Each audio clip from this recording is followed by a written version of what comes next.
Okay, I've decided to start a monthly Q&A. After 1,000 replies and lots of questions, there's a bunch of them that are pretty much the same. So I thought I'd go ahead and jump into some of the questions and give you some answers that'll maybe help a few people out with some of their questions. First off, you've got to realize I'm not a medical doctor. Okay, that's not the kind of doctor I am. But what I am is a researcher that's using all this available literature to design a longevity method that seems to be working. That's what I do. So I'm not going to give you a medicine advice or a therapy advice. That's not my oeuvre. That's not how it works. However, I can answer some questions. Okay, so let's jump into it. First question, pain during a dry fast. Generally, these kind of aches and pains are from previous injuries being fixed. Use a hot water bottle. Just get some nice hot water bottle and put it over the area, or an ice pack, same deal. Ice is interesting because ice actually takes the tissue down below the temperature to transmit the pain signal. That's why I like ice. All right, next question. Fasting during menstruation. According to the doctors in Russia, it doesn't matter if you're menstruating or not. It doesn't affect the fast, doesn't affect the outcome. It has no bearing on dry fasting. Okay, sleep, or the lack of being able to be asleep. And you see, this is where everybody reacts differently, but generally when you take yourself into a anhydrous starvation therapy like this, which is what dry fasting is without water, you turn on all these processes that basically turn off all your circadian rhythms. Your hypothalamus, your pituitary, all these organs are being addressed and being healed and fixed and reacting to chemicals, signals in the body. So the sleep cycle gets completely messed up. But it's also dependent on what you're going through. Some people, like me, sleep a lot. Some people, like my partner, just stay up day and night, can't sleep. Generally, though, if you want to get to sleep, if you're tired of being awake for too long, you can try this. You can lay down and do long, slow breaths like you do when you're sleeping. Sometimes that'll knock you right out, maybe 15 minutes. Try that. Next question. Is it safe to swim in the ocean or a lake during a dry fast? Well, of course, because you can take showers and baths and that sort of thing. In fact, I think oceans are probably the best compared to lakes, but lakes are good too because they're connected to the earth, a big source of electrons and negative charge, which is grounding. I'm sure you've heard of earthing and grounding, and it's a good thing. I can't wait to live close to an ocean, so when I dry fast, I can jump in the ocean. Okay, next question. What's the best way to relieve aches and pains? Well, again, hot water bottles, ice packs, that sort of thing. Generally speaking, though, and I've talked about this in some of the videos, when you hurt in an area, try to remember back if you were ever hurt in that area. In other words, there's probably scar tissue there. The dry fast is dealing with that bad protein, cleaning it up, getting rid of it, so it's probably an ache in that area. But again, hot water bottle, ice pack, that sort of thing. Let's see. Can I brush my teeth and rinse my mouth out during a dry fast?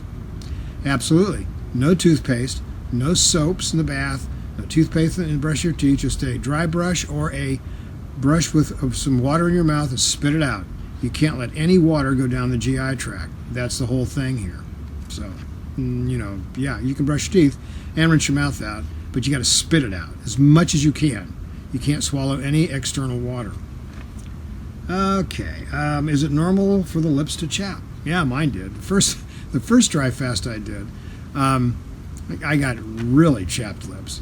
And again, your tissue is repairing itself. The skin repairs itself from the lower area to the upper layer and sloughs off the upper layer. So you end up with chapped lips. It's just your body cleaning up the lips. What can you do for a sore throat? Generally, this happens after the fast ends. And when you start drinking, sometimes your throat will be sore because it's brand new tissue. It's very sensitive. So just sip slow amounts. Do your baking soda, do your Topo Chica or any kind of sparkling mineral water, and sip it very, very slowly. Ice water would be a good thing too.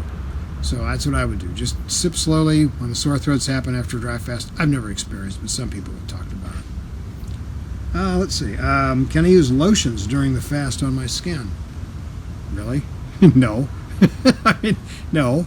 The idea is you're doing a complete dry fast of everything that has hurt you, including lotions, so that you can get rid of the stuff that's been left in your skin because of the lotions. So no lotions, none of that kind of stuff. Just leave it alone. You want to be able to take showers, get the water in, clean out your intercellular matrix, extracellular matrix, and get into the lymphatic system to flush your body out. You want to have a nice, clean skin surface so that you can pass that water right down to the deep tissue. Okay. Constipation and enemas. Now, if you love enemas like I do, no, I'm kidding. No, enemas are great. If you're constipated, definitely take one. That's what the Russians say. But if you're not constipated, you don't need an enema. Generally speaking, however, I'll do an enema before I start a fast just to get rid of the stuff in the bowel, and I'll do an enema after the fast to really help accelerate the expunging of all that orange goo and stuff after the fast is over from the bowel. So yeah, enemas are great. If you're constipated, take one. Let's see. How can I counter thirst during the fast? This is a common complaint. Right around day 2, people start getting really thirsty because they're leaving glycolysis into ketosis, and that transition period can be kind of uncomfortable. And one of the things that happens is you do experience some thirst, but mostly it's your mouth drying out. So what you can do is get in the shower, rinse yourself off in the shower, take several showers, do an ice cold washcloth on the face, use some ice packs, that kind of thing. Or, rinse your mouth out and spit it out. I don't suggest that, but if it's an emergency, definitely do it. But otherwise, just use the showers. You'll alleviate the thirst. If you get hungry, one of the Russian doctors says, do an enema. An enema, well, for some reason, they don't know why exactly, but that'll calm down any hunger pangs. Okay, fever and heartbeat. Well, as we know, when the body is fighting an infection, the fever goes up. And the reason the fever goes up is to turn the cells into a kind of little reactors that burn out all the bacteria and all the viruses and stuff, parasites, fungus, that sort of thing. So when you're going up and down in fever, it's your body going through these waves of fighting an infection, probably, or infectious bodies in the body, and it's going to cycle. It's going to go up, it's going to go down, it's going to go up, it's going to go down. It's kind of like when you shock a pool to get rid of the algae. It's kind of like shocking your system to get rid of the pathogens. So embrace the fever. Lay in front of a fan. Hop in a hot tub without the hot on. Anything you want to do is fine, but just realize that fever is good for you. Heartbeat, kind of a different deal. If your heart gets up to 120 beats per minute, you kind of want to think about what's going on, and first think about trying to calm that down. One way to do it is to sit down, relax, and take long, deep breaths. Usually that'll get your heart to calm down. It may be beating because you're a little oxygen deficient from everything that's going on. So some nice deep breathing, breathe it in, hold it, do that several times, get that oxygen in the system, see if that slows the heartbeat down. If it doesn't slow it down, you might want to go ahead and exit the fast. But again, try to get that heartbeat down so you can keep it up. Let's see. Why shouldn't I drink coconut water or grape juice after the fast ends? Well, like I say, it's all about insulin response. The problem with these sugar-laden drinks, especially fructose, is that they accelerate angiogenesis, which is the creation of small blood vessels that are especially helpful for packing up fat in fat cells. During the fast, you've shrunken all those angiogenic cells, all those capillaries. You've also shrank all your fat cells because you drain a lot of them. They'll stay smaller if you don't rush to fill them back up. So when you drink these sugary fruit drinks, the insulin's pumped up, sugar goes right into the fat cells. And that's how it works. That's why I suggest don't drink these drinks. Just drink mineral water, sparkling mineral water, bone broth, okay, those sort of things. Just keep the fluids in. You don't want to have fluids come in with lots of sugar because it puts a stress on the pancreas. Pancreas makes insulin. Insulin plugs sugar right into fat cells. That's how it works. Let's see. Can I fast if I'm already thin? Well, yeah, of course. You can dry fast 45% of your body weight safely on a dry fast. You don't need to, but it has been done. My whole objective here is not to lose weight. That's not why you're dry fasting. You'll lose weight because you're fasting out all your toxins out of your fat cells and using your fat cells for energy and glucose, plasma glucose. So that's good. You've drained your fat cells. They'll tend to pump back up.